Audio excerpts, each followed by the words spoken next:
My name is Shara Carruthers. I'm the program director, and I am going to be your host for this event today, which we're entitling Death as a Teacher, What End-of-Life Psychedelic Care Teaches Every Single Practitioner. And if you've had any experiences with psychedelics, whether as a participant or as a space holder, you'll have a sense of the fact that these experiences really do bring us into contact with things like mortality and grief and surrender. And so anyone who's accompanying somebody through any kind of non-ordinary state will meet that terrain, this terrain, as I mentioned, of kind of grief or coming to terms with mortality, even if you're not sitting with somebody who's dying. And so we thought that this subject was a really important one for us to explore together for lots of different reasons. I think this idea of being at the threshold of death and ego dissolution, it's kind of asking a practitioner, these two different types of practitioners, one who's sitting with ego dissolution and one who's sitting with death, to kind of do this similar things, stay present and without the need to fix or to control things. And we're going to explore a lot more of what that means and what that looks like in our talk today with our two lovely guests. And so what we really want to do in this session is just to explore, what does it mean to become a death-informed practitioner? And also really, what does end-of-life psychedelic care offer to the broader community? All righty, we have made it. I really do want to take a moment just to say that I have the absolute pleasure to introduce you to our two guests today. And I'll take a moment just to introduce them very briefly, and then give them the opportunity to maybe offer a really short or a really, sorry, not short, but a really personal framing of how they arrived in this work. And so our first guest is Christine Caldwell, and I think she goes by Chris, and maybe she'll confirm that for me. Christine Caldwell is the founder and the executive director of End-of-Life Psychedelic Care. And we also have with us Laura L. Berry, and I believe she goes by LB. And LB is a licensed Colorado psychedelic facilitator and founder of the Sacred Willow Circle, among many other things. And so, Chris, why don't I give you the floor just to give us a sense of, how did you get into this work, and anything else you would like the audience to know about you? Hi, all. I am so happy to be here, and I'm so happy to see some friendly faces I know and then get to meet the rest of you. All right, Shara, I'll try and keep this brief. Basically, I came at this, I think, first through a meditative practice and then the study as a lay person of quantum mechanics, and everything then seemed to gel when I started to study and experience psychedelics, and figured out that, yes, our bodies are basically the same quarks and neutrinos vibrating at a slower speed. And then when this body goes away, dissolves, then we are that consciousness vibrating at a higher frequency. To me, it's so simple. I don't know why everybody doesn't agree with me, but in any case, they don't.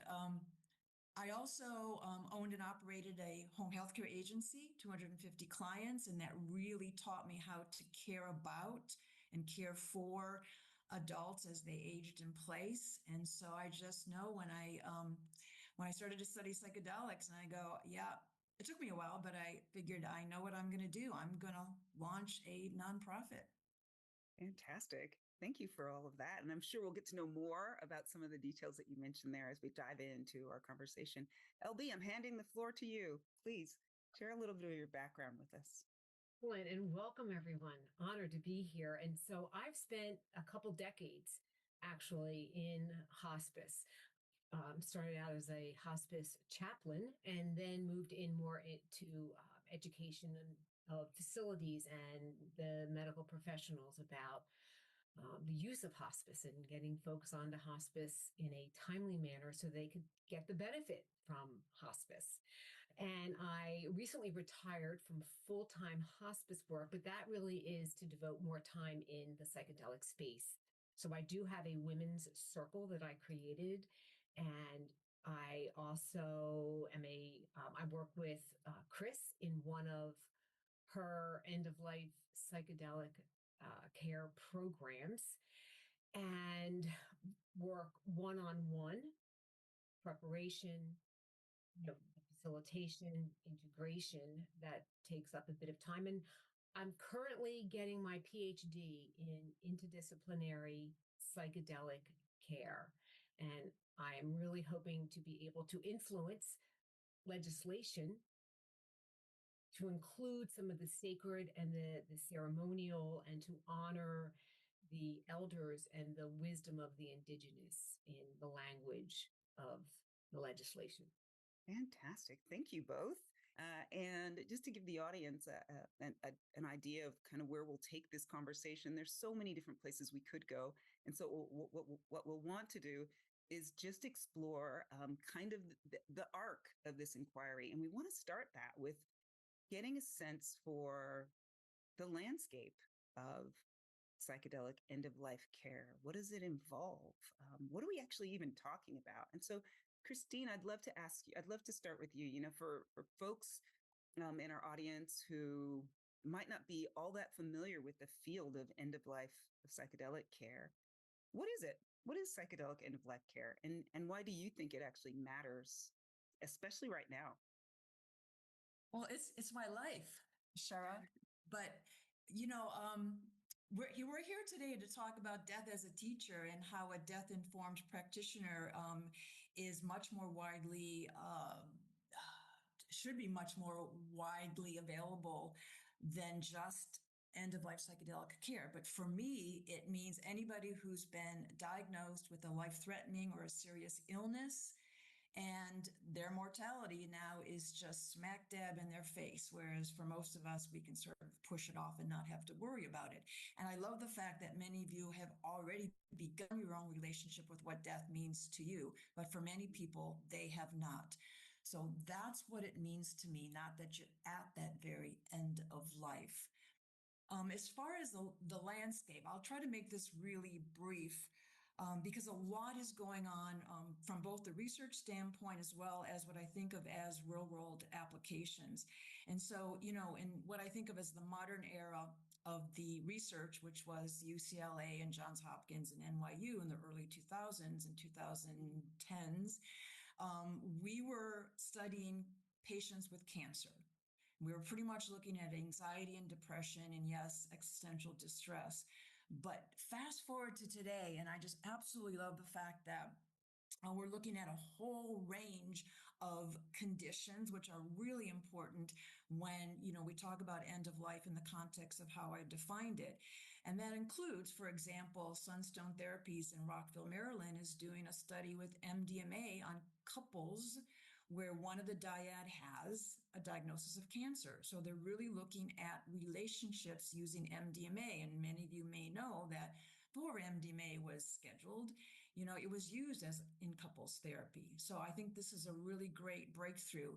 And then, and by the way, all the research I'm going to mention right now, they are recruiting. So if you know anybody who wants to participate in these studies, please check them out. Out at UCSF, they did a small study on Parkinson's patients. And yes, they did prove that depression and anxiety significantly was reduced. However, they also proved that their cognitive ability and their motor skills improved significantly. So they also are recruiting now Parkinson's patients, psilocybin at UCSF. Another study I'm really excited about is at Johns Hopkins, and that is studying patients with early Alzheimer's and mild cognitive impairment. So again, sort of the primary outcome will be anxiety and depression, but the secondary outcome will be cognitive performance. So we're really starting to drill down now on how psilocybin in these two instances can help individuals with neurodegenerative diseases. And then there's also Dr. Steven Zeiler at Johns Hopkins, who is studying stroke survivors. And many of you probably know of Gold Dolan and her work. And one of the most important things that she brought to the field, besides the octopi, is the the research on opening the social reward critical period. And so she's brought that research, and she is working with Dr. Steven Zeiler to help stroke survivors. And they have found in mice models that there's been a significant motor improvement when psilocybin is administered with occupational therapy. So stay tuned for that. I think that's totally cool. And then if we look at,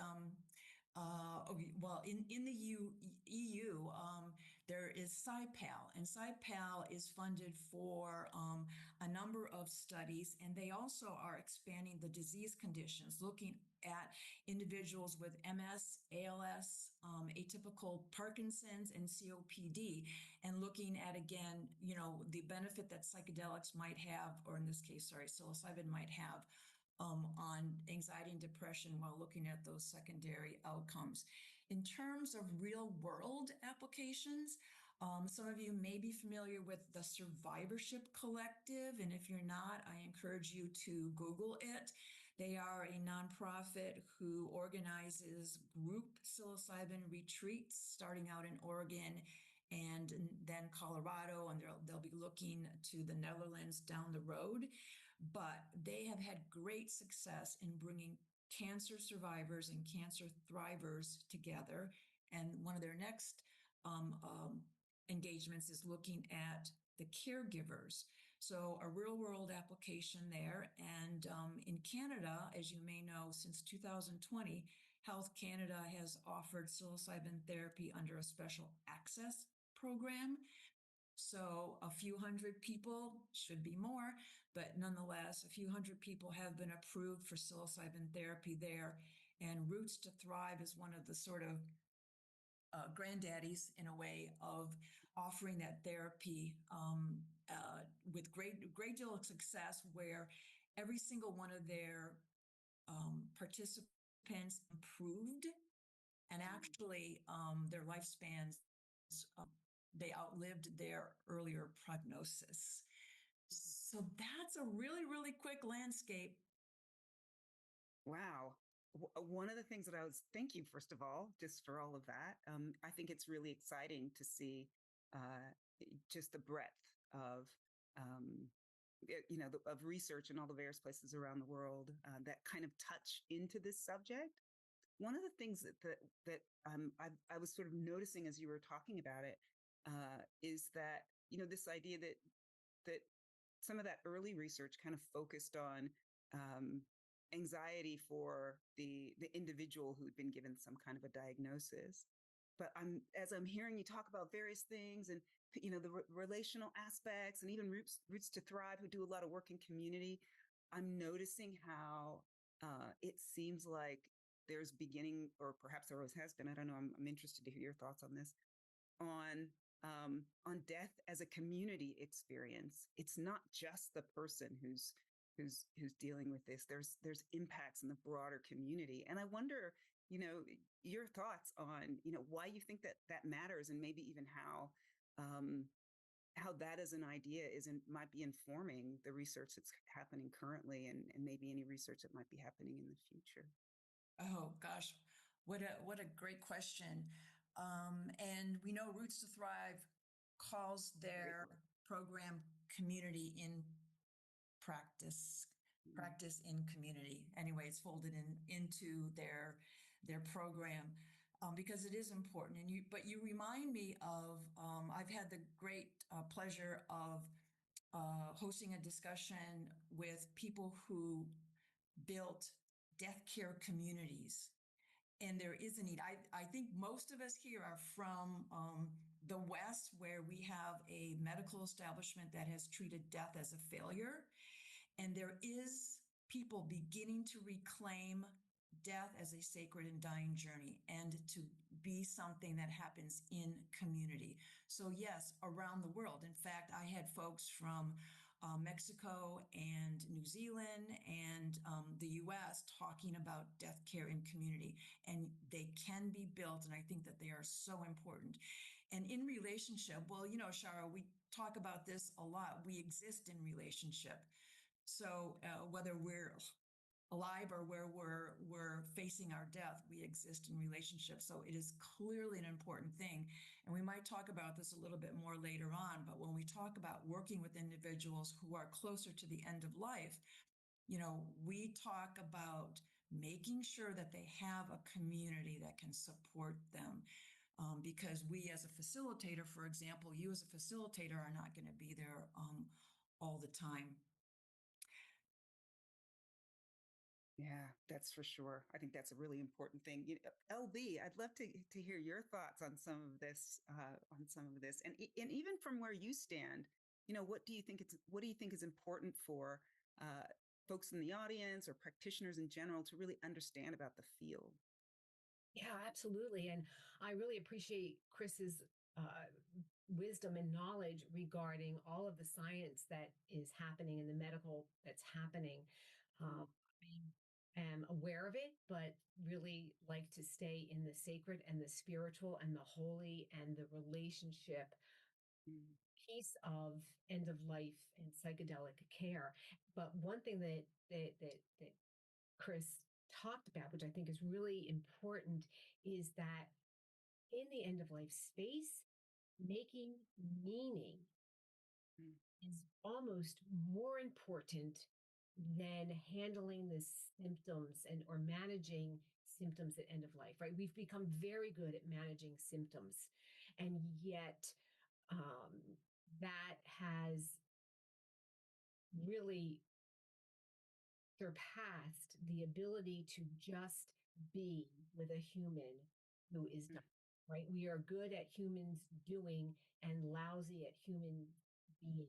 And this end of life psychedelic care, end of life in general, and any kind of end of life practitioner or doula is beautiful. And the end of life psychedelic care piece of it really requires a facilitator who is death informed, who has a good relationship with their own death, with their own community in death, right?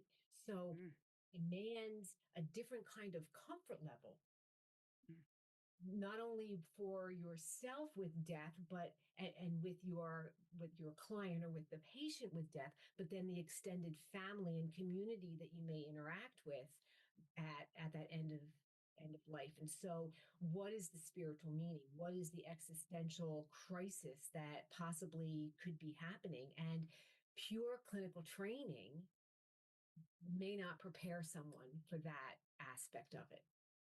mm. Yeah, I appreciate that you brought that in actually, because I think, and Chris, you talked about this a little bit too. The Western orientation to death, and how that impacts this work, and and and how that informs the way that the folks who are coming to this work are sitting with it. The end of life practitioner, or the end of life psychedelic care, psychedelic death work, death worker project. You all, I think you surveyed something like 100 practitioners that are working at this sort of intersection. And I'm wondering, what were some of the most significant things that you found there? And maybe even what surprised you about what people were experiencing or how they thought about this, and maybe even talk a little bit about the survey itself, if you don't mind, Chris. Oh, thank you.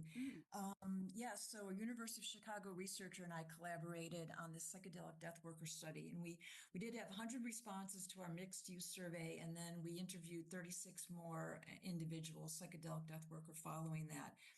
One of the things that came clearly across is that the individuals, the psychedelic death workers, have their own spiritual practice, and they come from not necessarily long term, but they have spiritual beliefs um, rooted in there is life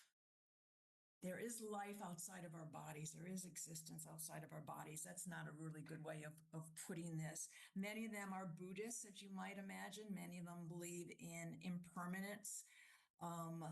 Many of them, if it's not Buddhism, Taoism, And so they bring this. And then I will also say, and I know LB will agree with this, nobody imposes their beliefs on the client, but I mean, to hold these beliefs and allow the other person to share where they are and meet them where they are is really important. But they all had their own spiritual practices. They also said that for the most part, they employed integrative practices more than they would when the person was not facing end of life, meaning they brought in Reiki or more meditation or other modalities that they felt were going to help their client. Because sometimes, quite frankly, psychedelics is not called for an individual who's close to the end of life. I think the other thing that really came across was the need to engage the family. And yes, not just from a relational standpoint, because that is really important, but also because the family can either be huge supporters or huge obstructionists. And so there's a need up front to educate the family and keep them educated, engage them in whatever way that they and your client want, although you are always your client's advocate and representative, but nonetheless needing to engage that client. And I think the other thing too was that the need for collaboration is really important. Some of your clients might require a medical screening, whereas most of the people you might work with who are relatively healthy do not. So medical screening is important.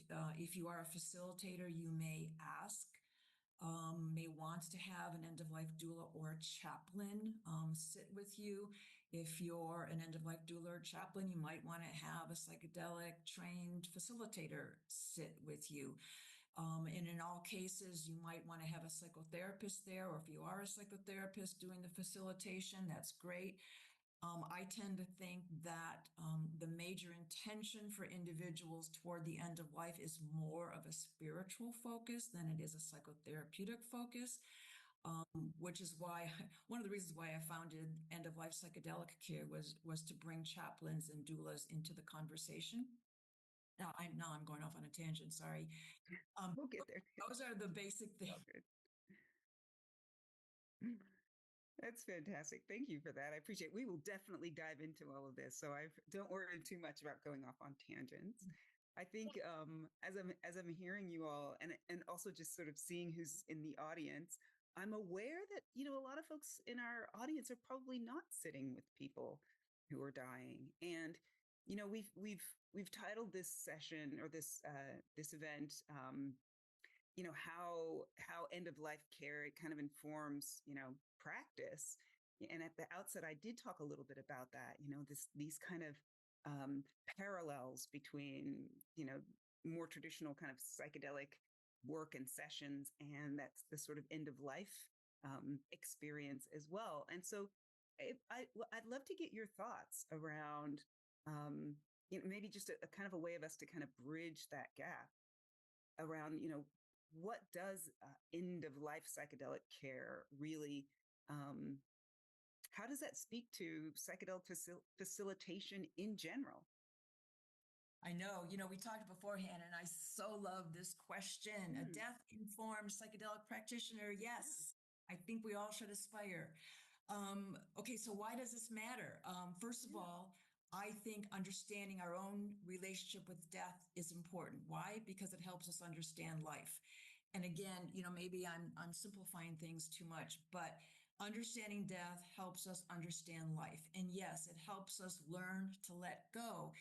It may force us to confront our shadow and bring it into the light. So understanding our relationship with it can only help ourselves, which then in turn can help our clients in terms of if you learn to let go and you learn to allow, then your client has an ability also to let go. I think chaplains and doulas and anybody else who's trained do make the best facilitators because they have sat with anything. If you sat with somebody who's transitioned, you can handle just about anything. All right, so that's only number one. I think it's great practice because every single day we all die little deaths. And like we've lost a loved one. I don't mean dying necessarily. I mean somebody's left us, and we think, oh, I'm going to die, and of course we don't die, but we feel we're going to die. And to learn to understand, all right, how can I understand that there is a life beyond? And you begin to focus on that life beyond, not on the fact that that stupid person left you. Then, we could talk about this next subject for a whole webinar, but it's the interweaving of psychedelics, near-death experiences, out-of-body experiences, and death. Pretty much all the same. We're talking about different states of consciousness. So yes, understanding death helps you understand consciousness. If you've heard any near-death experiences, I know we're always blown away by what they learn and what they bring back to us. I'll stop there, Shara. Well, we'll pass it on over to LB. Like, what are your thoughts about this? Thank you, Chris. Yeah, so I would say that a death-informed psychedelic facilitator recognizes that in every psychedelic journey, in some measure, it's a rehearsal for letting go, right? And being able to surrender in that space is what is most important. And that comes out of the relationship between the facilitator and then, your client, right? This beautiful soul who is who has a sense of urgency, right? That's something that differs versus most of my regular clients, that there is a sense of urgency and oftentimes a profound underlying awareness of this is it. This is it. And they're seeking acceptance and perhaps reconciliation and maybe transcendence. And so someone who seeks a journey, perhaps midlife, may want to reconcile the past so they can create their future, right? With end of life, it's maybe integrating my life so that I can become whole. I can surrender to the whole of what I am and move on and let go. And it's not about what's next. It's about what remains unfinished. What do I have left to do? Where is forgiveness appropriate in my life? Forgiving me, forgiving others, forgiving my earlier self who, gosh, did the best that she could with the information and the wisdom that she had at 10 or 17 or 32, whatever age. How do I love that version of me up and surrender to the beauty of my full life so that I can enter into this next phase and help and use the psychedelics to help support me in this transcendence? Wow. That's so beautiful. That's so profound. Hearing from both of you on that, I think talking about expanding, the person who's a space holder, expanding their capacity through exploring their own relationship with death and their relationship to themselves and the world and the impact that that can have on the folks that they're sitting with. One of the things that we kind of like to do at Synthesis, especially given that we often do kind of point clearly to what the kinds of qualities and competencies that practitioners and space holders want to develop and nurture, we like to look at the other side of it too, to get a sense for what happens if you don't. Like, what does it actually look like when people haven't explored their relationship with death, or haven't explored some of these things. Have you got a sense of that you can maybe share, to maybe even to kind of deepen into this and help to illustrate it even that little bit better for folks? Yeah. So, what can arise in the psychedelic space at end of life, actually, this can arise at any given time, end of life or not. But if you are not comfortable with your client's words, we talk often about the words sacred, spiritual, soul, that is off-putting to some people, right? But if it's off-putting to you and it is comfortable for your client, that is something for you as the practitioner to look at. Why do I avoid this word? What about that do I have a shadow side possibly about? And because in the psychedelic space, especially at end of life, when you really, if you've witnessed one end of life psychedelic journey, you've witnessed one, right? It's so unlike anything else. And if your client starts to talk about certain things, and when I sit with individuals, anything that they may verbalize, I write down. So if they're verbalizing something and I'm really uncomfortable with it, well, then I'm taken out of witnessing them. I'm taken out of being present for them. I'm now, whoa, what's going on with me? And there's not room for that in the psychedelic space, right? It'd be like a therapist getting triggered with her clients all the time. There's some good work that you do with that, right? And that's the beauty of being trained. Not only being trained at end of life, which I would recommend anyone who wants to start to tiptoe into the end of life space, become a hospice volunteer. Do it for a year or two, right? Because that's going to give you some depth and variety in terms of what end of life means, what it holds, not just the person who's dying, but the family dynamic as well, right? And at end of life, there is a filter removed from people. There is a wisdom that is gained. There is an inner authority outside of their church or their upbringing or perhaps their culture. There's an inner authority that blossoms, and they want to talk. They want to reveal things. They want to share things. And so, as a death doula or as a hospice volunteer, you have that ability to engage with another in a way that is oh so sacred, oh so profound. You get to witness another human being fully, and you got to leave your stuff out. You've got to leave your stuff out. And so, the we have it we're able to educate clinically pretty well. But this is beyond the clinical, right? This is about direct exposure to end of life, not theory, not about reading this in a book. It is Chris mentioned some of the contemplative practices that have been that people have shared in her studies.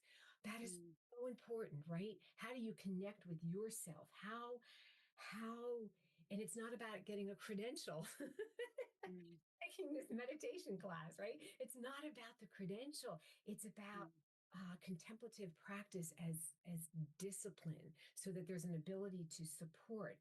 And then there is a connection to and a comfort with personal loss.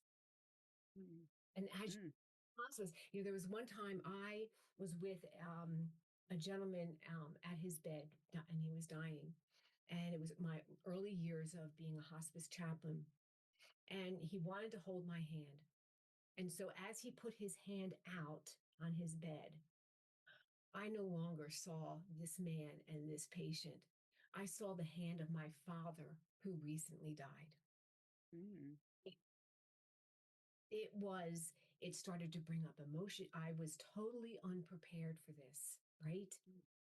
But these are the kinds of experiences that you want to have before you're sitting with someone in an altered state. You want to be to have all of the juicy, messy confrontations of what death does inside of you, right? You Mm, want all of that juicy uncomfortableness that mm, comes up in you, that you get to say, ooh, here's something else I get to look at in me. Here's another way I get to move the 8 inches from my head to my heart, where I get to mm, feel this and I get to bring this into my practice, because mm, it's what's going to make you a much richer, a better witness to mm, see someone in the end of life space.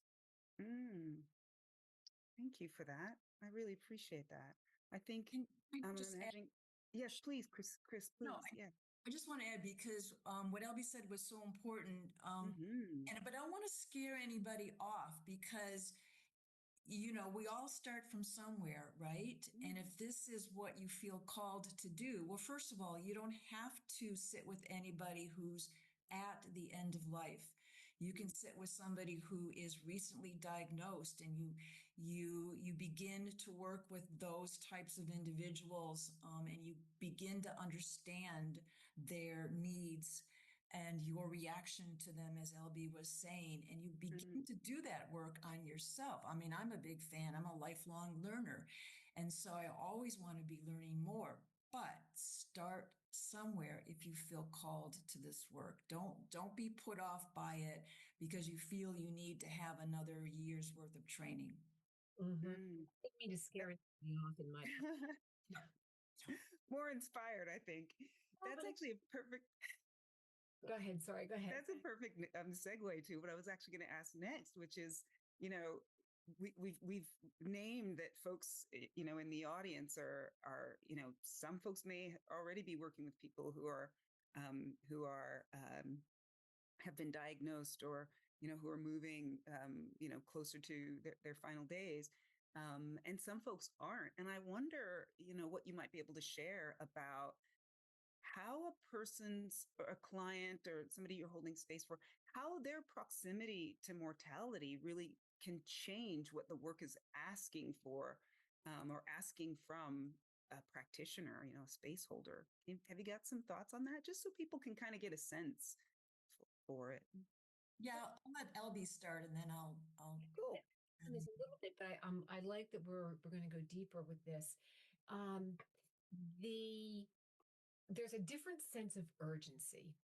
Mm, There's a different sense of urgency, and especially in the integration piece of this, right?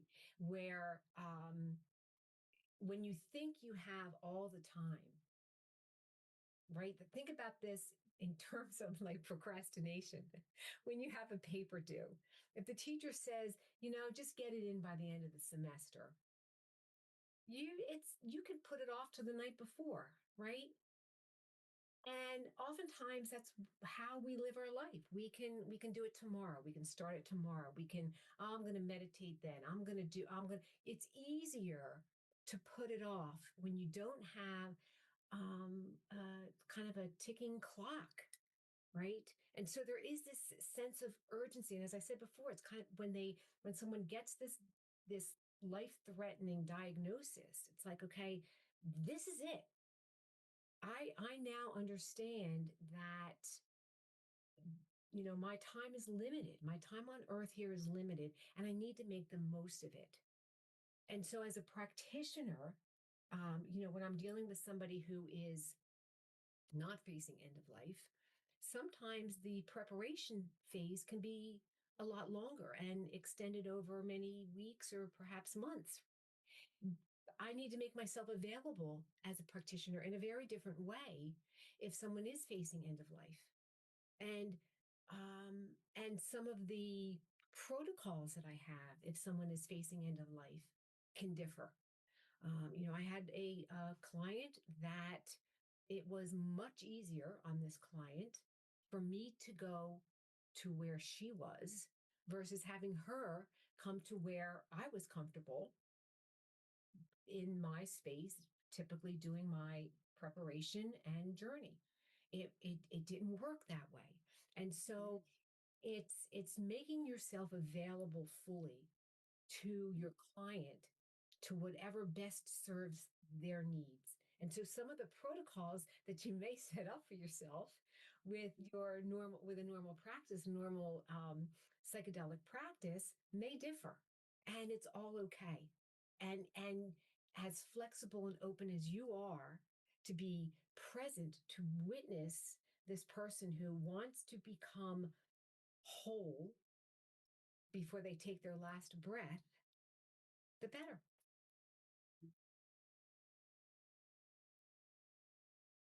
Yeah, and if I could add, I think that sense of urgency is really key.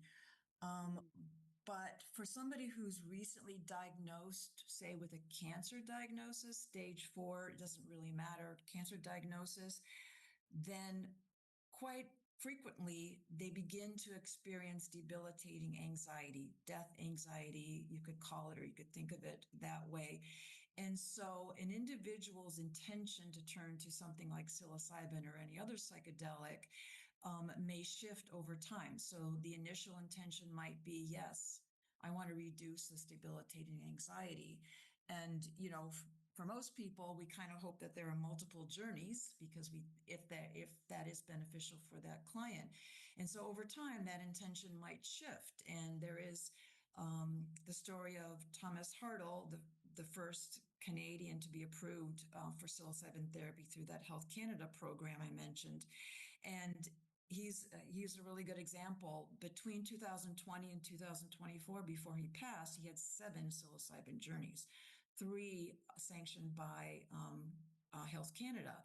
And he went from the trajectory of his intentions, went from basically debilitating anxiety to being able to believe in panpsychism. And he grew in that way where he came to believe that everything was consciousness.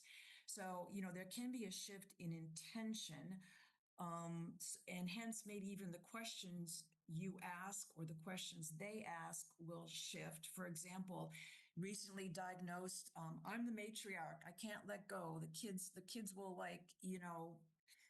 fail without me. And so working with that patient to understand that they can let go and everything will be okay may be closer to the diagnosis. But when they're really close to the end of life, sometimes it's more like, you know what, just bring it on. I just want to experience this out of body consciousness, or I want a glimpse of the other side. So I think the intention shifts, some of what you talk about shifts, some of what they want to accomplish shifts as they get closer to the end of life. And again, I'll just emphasize, you can only work with somebody who's really close to the end of life. There are many facilitators I know who don't want to work with people that are within, say, a month or less of their life, which is fine. It's up to you to decide what to do. But just know that, yes, that arc can definitely shift over time.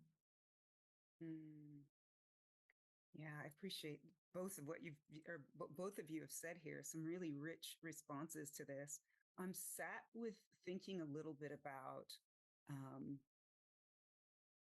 this idea or this question of how a practitioner, a space holder, how do they begin to develop their own relationship to death? Outside of sitting, or maybe even inside of sitting with people who are dying. How do we do that? How do we start to change or to shift that, to understand it? Do you think it's something that can be trained, and if so, how? Like, what's your recommendation, especially for those who well, actually, it doesn't matter for those who are either planning on sitting with folks who are dying or otherwise. Well, you have to want to. So good way to start.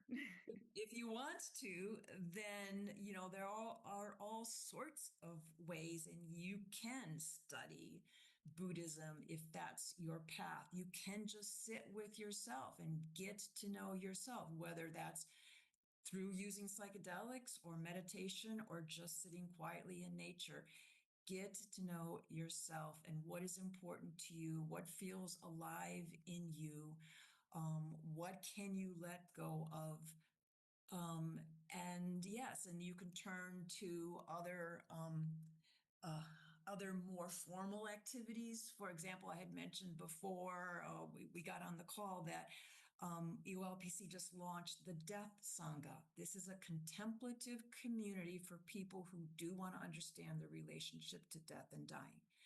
So it's not unlike a death cafe, but it's very different than a death cafe because we are bringing you in direct relationship with your death and dying. And so that is another opportunity there. This is not the only organization or opportunity to do that. But I think, you'll find your way if you really want to. And I love what LB had said about working as a hospice volunteer. If you really want to understand death and dying as it relates to yourself, that is another potential.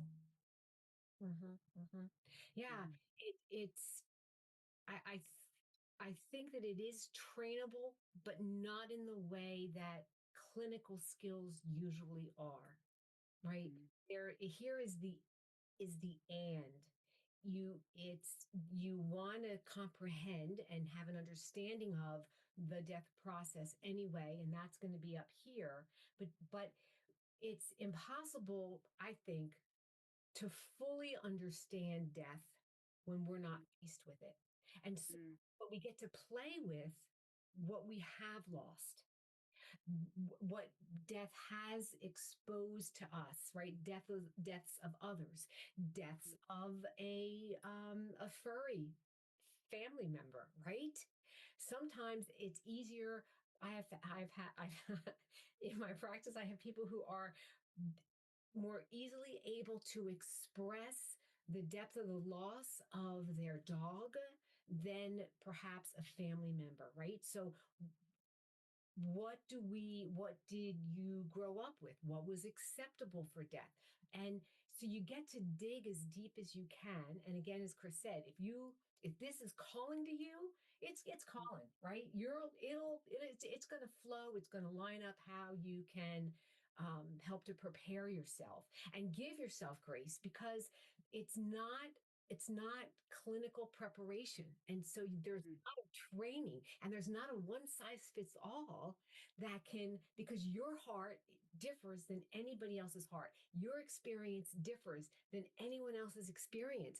And so there's going to be things that you bring to the table that are already your superpower in this space.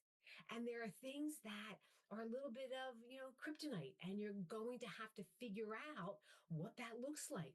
And that's the beauty of, having peer support, having supervision, being on these kinds of calls where you can ask questions. Chris has this mentor program that she's piloting now.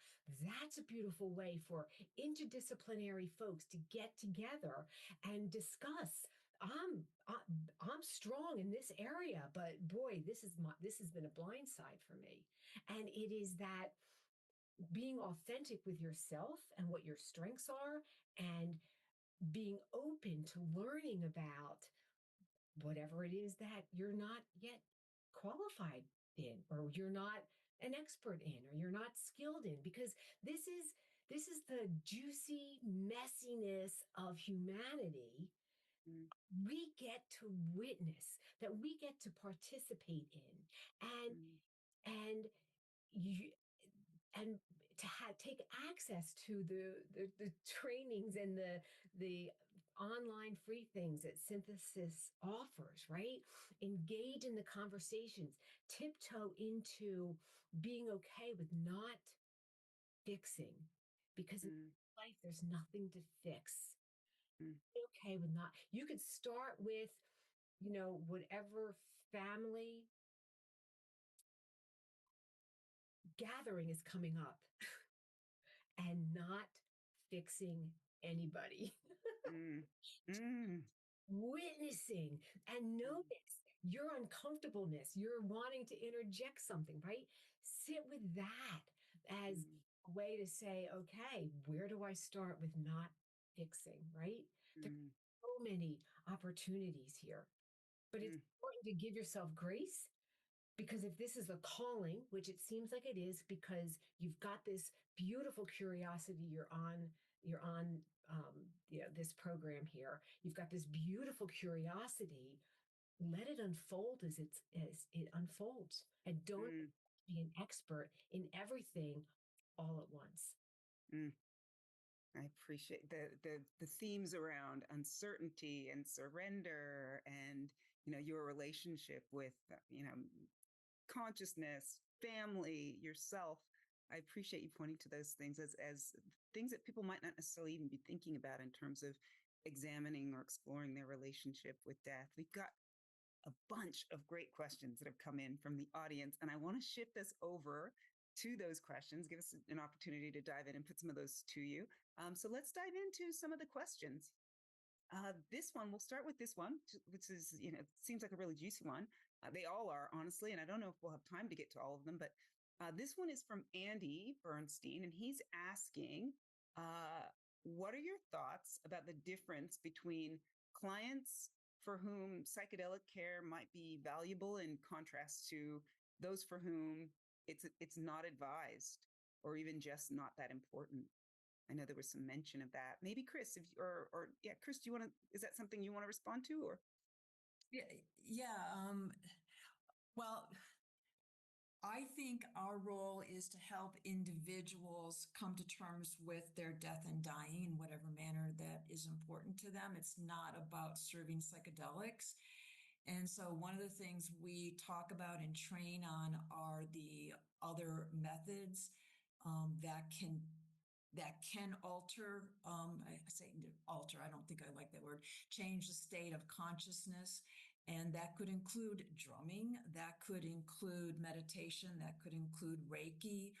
I'm just learning about a new therapy called meditative heartbeat therapy, which also can expand your state of consciousness and bring you into relationship with yourself. So it's always important to not just think about psychedelics. It is one tool, and you'll hear folks in our field all the time say, all psychedelics are death work, all death work is psychedelic. So there's a point when you're closer to the end of life and that veil is very thin, you're pretty much on a psychedelic journey already. So why screw it up? Aldous Huxley notwithstanding. Mm-hmm. Any thoughts on that one, LB? Thanks, Chris. I would completely agree with Chris. Let's move to the next question. Okay. Terrific. All right. This one's nice. This one's actually come from an anonymous participant. This person says, can Chris or LB describe their experience or thoughts about end-of-life psychedelics helping someone decide whether or not to use medicine-assisted in dying? Well, I've got, well, yeah, Elby, do you have an example? I don't. I've got two. I got one for each side. Oh. So yes, you hear this debate all the time. Oh, psilocybin can help somebody stop their use of medical aid in dying. But one story, Jason, I saw Sanctuary here earlier on. If they're still here, shout out to Sanctuary, because they were the psilocybin church that supported Jason, a gentleman living with probably now 32 years with quadriplegia, wanted to die. His pain had become so bad, he just wanted to die. Well, he turned to Sanctuary's Sacred Ministry program, and forgive me if I don't get it exactly right, but a new lease on life. The man met a woman and fell in love, has no interest in dying whatsoever. And not only that, he lives in this just perfect place, a bubble between life and death where everything is beautiful, everything is love. That's what it brought to him. Okay, now on the flip side. So there's a gentleman with advanced stage pancreatic cancer, I think it was, pain levels 9 to 10 on a routine basis. Nothing would touch that pain. And so he already had medical aid in dying approved. It was sitting on his shelf. And he turned to ketamine. And my buddy Michael Fracken supported him, administered intramuscular ketamine 3 times in his home, like spread out over a couple of months. And he used the first session to relieve a lot of trauma he had inflicted. He needed to forgive himself. He used ketamine to help him with that. And then the next 2 sessions he used to gain clarity on the use of MAID. And he did. And he passed June 22nd, like a year or more ago. So it can help people make that decision. It can help people say, no, I'm good for now. Mm-hmm. Wow. Beautiful. Yeah. I think it goes back to what I find is true both with psychedelics as well as with end of life, is that there is a blossoming of this inner authority, right? Mm-hmm. There's wisdom that comes out, pro or against, but Mm-hmm. but there is this inner wisdom that and it doesn't matter what others say or think anymore, right? That and it's end of life. I see this as well as in general with psychedelic. Yeah. Yeah. Yeah. Christopher has put forward a really beautiful question, and I'm really eager to hear your responses to this. Christopher asks, can each speaker share an example of a client they worked with where the psychedelic session was uniquely transformative to them, to you, in accepting death? Has that happened for you? Uh, Personally, I worked in end of life a lot longer and and and took care of family members at end of life before I got into psychedelics. So I think that a lot of my awareness and growth, depth and breadth came outside of the psychedelic arena. And so it's not that I have, so what I have learned in the psychedelic space anyway is not necessarily death related, but it is relationship related with my client in terms of I needed to really broaden what I would do and change and make available to someone at end of life. Yeah. So I don't have an exact example for that because I had done so much of. Already. Yeah.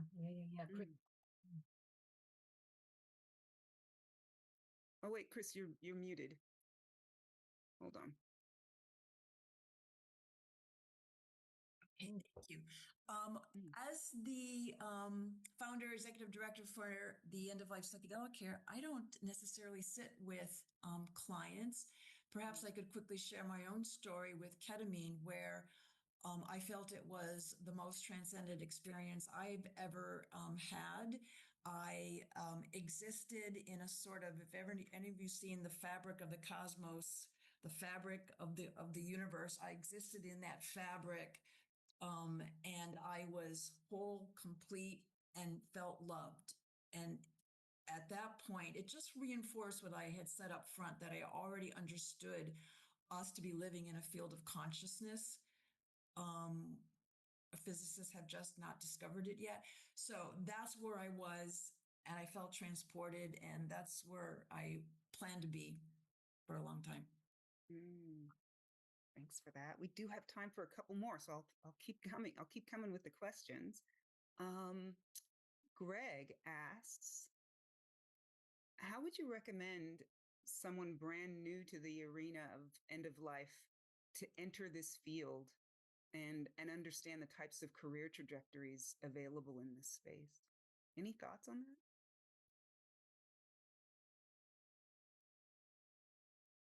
We talked a little bit about that. I guess it really depends on what your intention is. And I'm not going to speak for LB, but there certainly are plenty of individuals who go the chaplain route, which is a lot of education, a lot of training, several years worth, in fact. There are those who choose a spiritual counselor route. So it really depends on the intention. Right, right. A death doula, you're right, it does. It depends on and I think that that, I mean, if I think that it's important to become and to understand the psychedelic aspect and to not only be trained in that, but to be a participant in that space, as well as then having the information in terms of end of life. But again, it really depends on your on your trajectory, like where you see yourself. Is it more, I want to work with end of life and possibly bring in psychedelic care, or I really want to do psychedelic care and possibly have end of life patients, right? And if you can ferret that out, then there could be, a different path laid out. I mean, I'd always encourage you to look at our website because, something there might strike you. Mhm. You're always welcome to reach out. We can have a one-on-one conversation where I can really, really better understand what you'd like to do. Mm. Great. And we'll share those details later so that everyone will have access to them. One question as we sort of begin to wrap up this the Q&A, one question that I wanted to ask is, what do you wish someone had told you about this work before you started it? Is there something that you've really had to learn by sitting with this? Uh, Say again? I think it's for me that I can't truly prepare another for a psychedelic experience. And my role is to be a witness to however that process unfolds. Working with someone in psychedelics, especially end of life psychedelics, is profoundly humbling. And it's, for me, it's a kind of weight that I'm handed, and it's with the vulnerability that this other person has in facing their own death. And um and I didn't earn the ability to be with this person. I was let in. Mm. Chris, thank you, LB.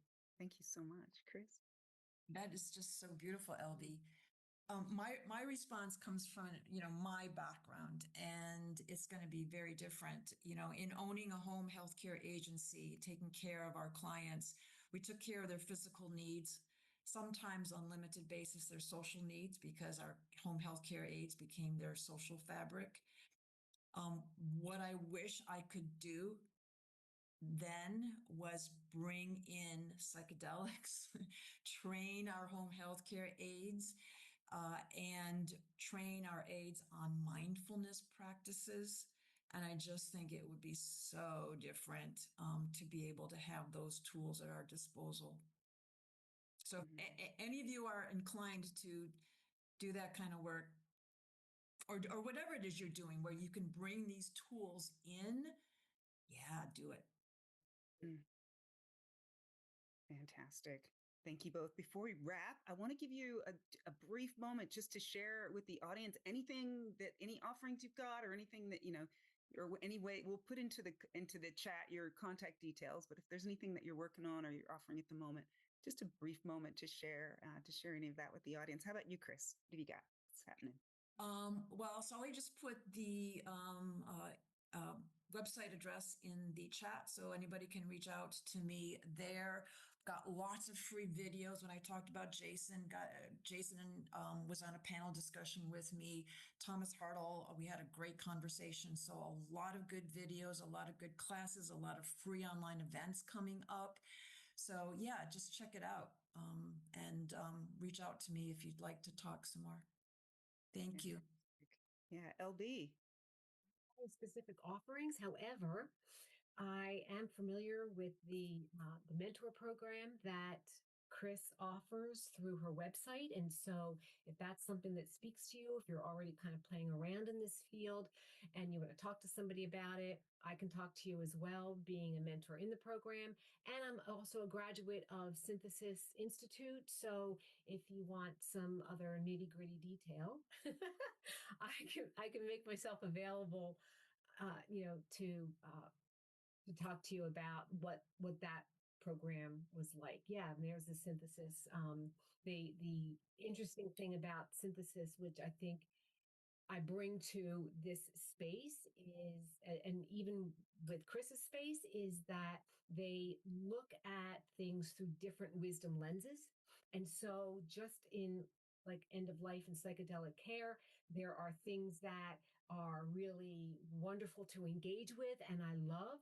And then there are some lenses that I'm a little bit resistant to, right? And therein lies my work. So I'm able to talk to you about any of it. Mm. Thank you both so much for not only for the work that you're doing in the world, but for your willingness to share so generously as you have today. This has been a wonderful session. Great to hear from you both and hear about the work that you're doing and the advice that you would offer folks who are interested in facilitation in general, but potentially in sitting with folks who are dying.